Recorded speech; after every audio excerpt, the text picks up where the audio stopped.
Tinsel the elf and Twinkle the kitten peered over the edge of Candy Canyon. "We've got to find the missing gumdrop crown," Twinkle meowed. "Before King Caramel wakes up," Tinsel adjusted her peppermint-striped hat. "Let's rappel." They slid down licorice ropes, dodging cotton candy clouds and marshmallow boulders. Suddenly, a licorice snake hissed. "No one passes without a riddle." "We don't have time," Tinsel cried, but Twinkle purred, whispering the answer in its ear. The snake smiled and slithered aside. Deeper into the canyon they raced until there it was. The gumdrop crown sat atop a chocolate stalagmite. Carefully they lifted it, just as the sun rose. "Quick!" Tinsel giggled. "Back to the castle!" And as they placed the crown on the king's head, he stirred and smiled, none the wiser to their sugary adventure. Far beyond the hills stood the spiral tower, twisting high into the clouds. No one dared climb it, except Starzl. "Inside is a wish," she whispered, clutching her lantern. As she stepped inside, the staircase shimmered and shifted under her feet. "Choose wisely," a voice echoed. Every turn brought a door, one to treasure, one to adventure, one to answers. Starzl hesitated, then followed the faint sound of music. Up and up she climbed until she reached a tiny window at the very top. There she found herself playing a song on a golden flute.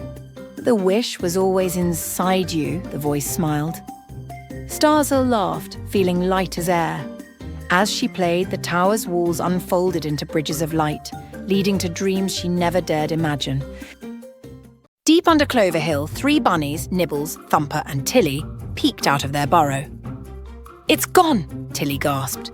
The moonstone, the glowing gem that lit their tunnels, had vanished. Without it, the warren would fall into darkness. "We must find it," said Nibbles, stuffing carrots into a satchel. Their journey began under starlight, hopping past sleepy owls and whispering winds. Suddenly, paw prints, big ones, led into the foggy woods. "Something took it," Thumper gulped. Bravely they pressed on, their ears twitching at every crackle.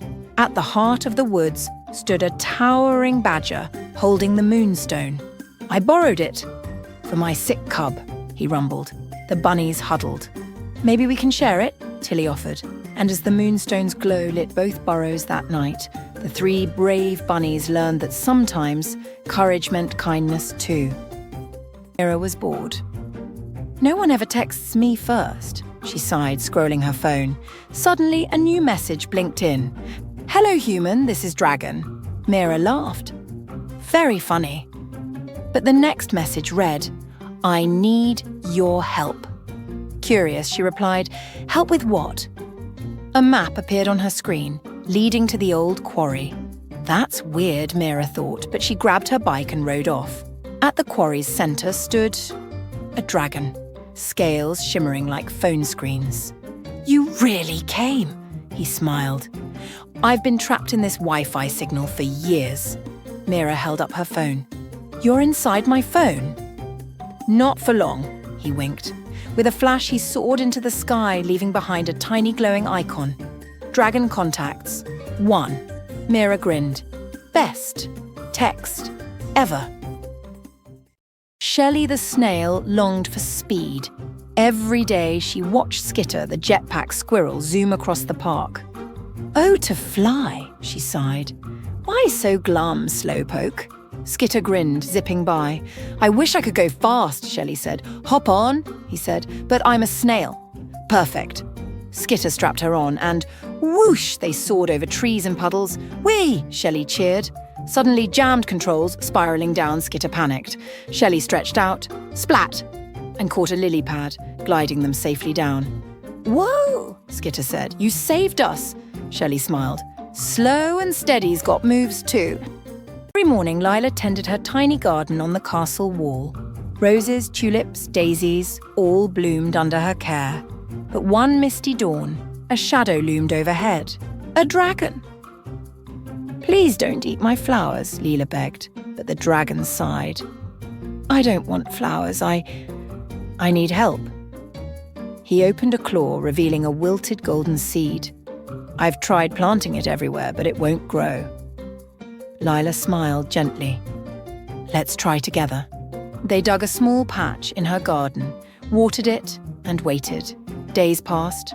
Then, sprout. A golden vine shot up, wrapping around the castle. It needed kindness, Lila said softly. The dragon beamed. And now I'll guard your garden, always. From then on, the dragon's wings shaded the flowers, and every visitor left with a golden bloom. High above the tallest mountains lived a shy little cloud named Puff. He watched big clouds make thunder and lightning. I could never do that, he sighed. One day the sun whispered, Puff, the garden below needs help. Can you try? Me?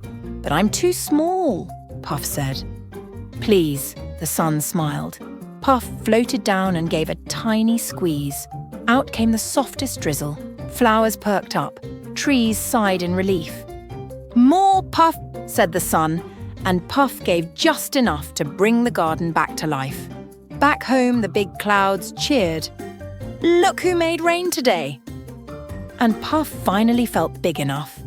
In a dusty thrift shop, Milo found a strange blue coat hanging in the corner. Try it on, the shopkeeper winked. As soon as Milo slipped it over his shoulders, the coat purred and lifted him an inch off the ground. Whoa, it hovers. Milo grinned. Where would you like to go? The coat whispered. Milo thought hard. Somewhere no one's been before. With a flutter, the coat soared out the door, over streets, past clouds, higher and higher. They zipped through rainbow storms and cotton candy skies until they reached a floating island with doors hanging in midair. Choose a door, the coat said softly. Milo reached for a shimmering silver one, but suddenly, all the doors began to glow. Each leads to a different adventure, the coat whispered. But you can only pick one tonight.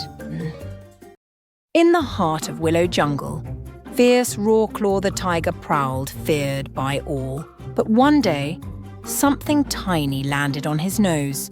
A bumblebee. Shoo! He growled, crossing his eyes to see it. But the bee didn't buzz away. I'm Buzzlin, as it said, wings shimmering. And you, sir, need my help. Rawclaw scoffed. I'm the king of this jungle. But Buzzlin buzzed closer. A storm's coming. A flood. And only I know the way to higher ground. Thunder rumbled in the distance. Rawclaw hesitated, then nodded. Lead me. And so the mighty tiger followed the tiniest guide, weaving through secret tunnels and hidden paths as the skies darkened. Behind them, water rushed. Ahead, hope glimmered. Why are you helping me? Rawclaw finally asked. Buzzlin smiled. Because even the strongest need a friend.